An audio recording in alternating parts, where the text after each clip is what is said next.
Hi, my name's Kevin Hicks and welcome to my history channel. Now what we're going to be discussing on this next series of films is the 100 Years' War. It's such a massive subject, so we're going to start at the very beginning, yeah? Episode number 1. How did it all spark? How did a war that lasted 116 years actually begin? Well, before you go to the beginning of the 100 Years' War as we know it, you have to go back a little bit in history.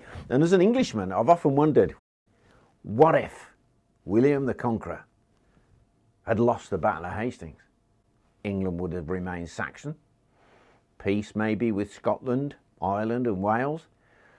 But no, William the Conqueror, he wins the battle, subdues England, goes into Wales, Ireland, Scotland. The rest is history. But how does that affect history so much that it ignites the fuse that leads to the 100 Years' War? So let's have a look. Now to do this, I'm going to have a bit of fun with this bit of history, which can be boring sometimes. So let's start. William, Duke of Normandy. He wins the Battle of Hastings. 1066. William the Conqueror becomes William, King of England. So he has 1 foot in England, 1 foot in Normandy, in France. This means that he has got to pay homage to the French king because he holds land in France. Now this is not a real problem because this guy was more French than he was anything to do with England, really.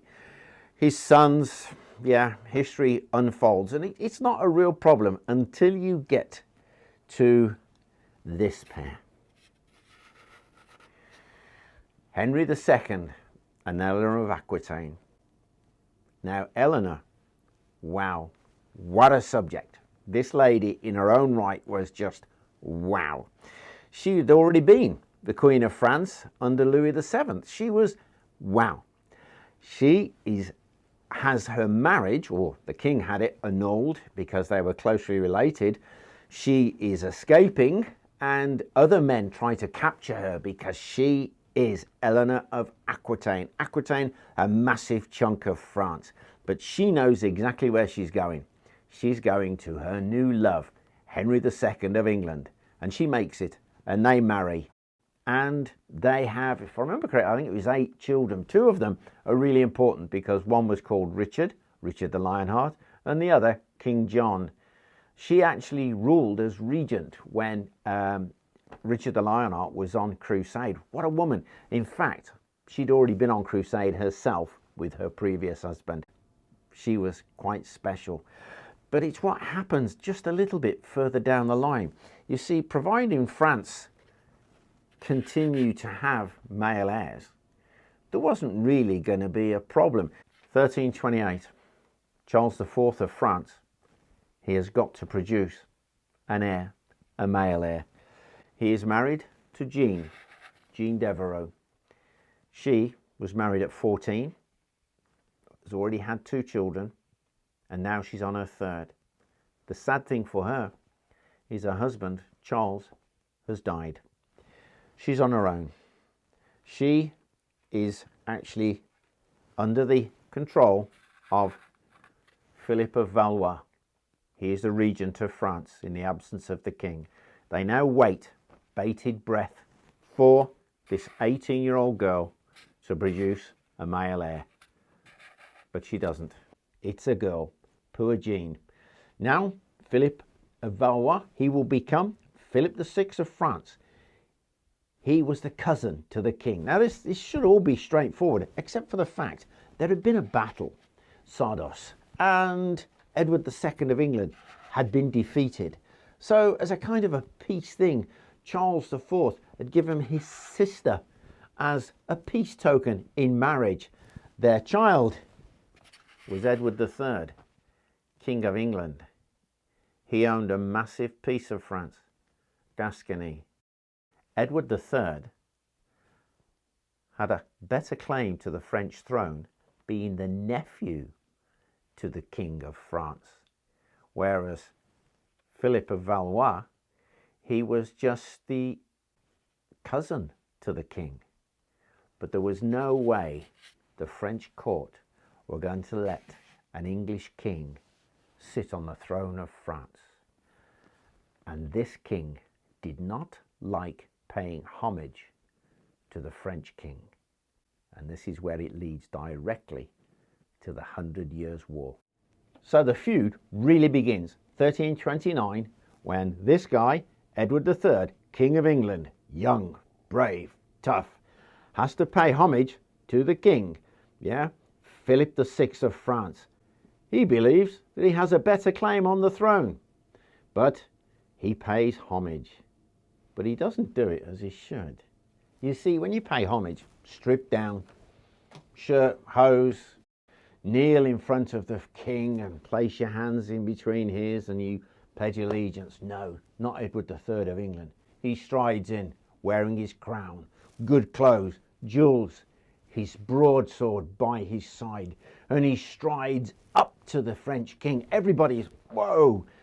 He then kneels, and this is what he says. I've got it written down here. I become your man from this day forward, and unto you shall be true and faithful, and bear to you faith for the tenements that I claim to hold for you, saving the faith that I owe to our sovereign Lord. And in a real defiant finishes, he looks the king right in the eye and he goes, the king. Everybody holds their breath. The king's hands press around our king, and then he gives him a kiss. He accepts. Edward simply stands up, turns his back on the French king, and strides out. The war doesn't start straight away. 1337 is the official start date. There's a build-up.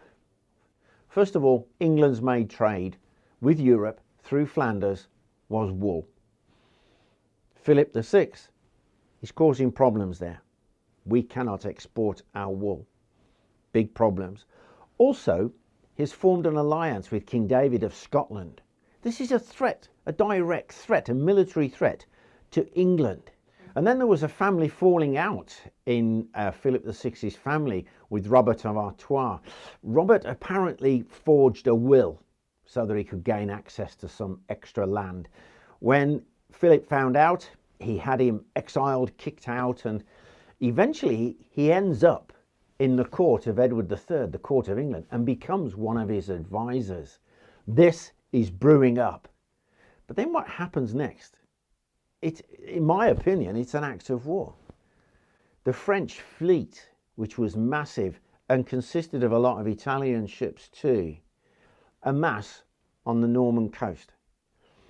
They eventually sail across, up the Solent River. They burn Portsmouth to the ground. Later on, Southampton burnt to the ground.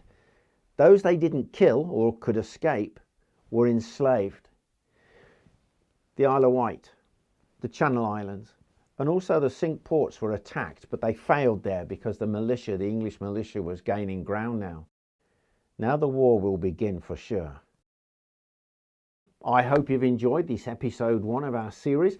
Episode 2 will be about the Battle of Sluys, the most bloodiest battle of the 100 Years' War. And I don't even know if I'm pronouncing it right. So if any of you know how to pronounce it, simply write it down and send it in.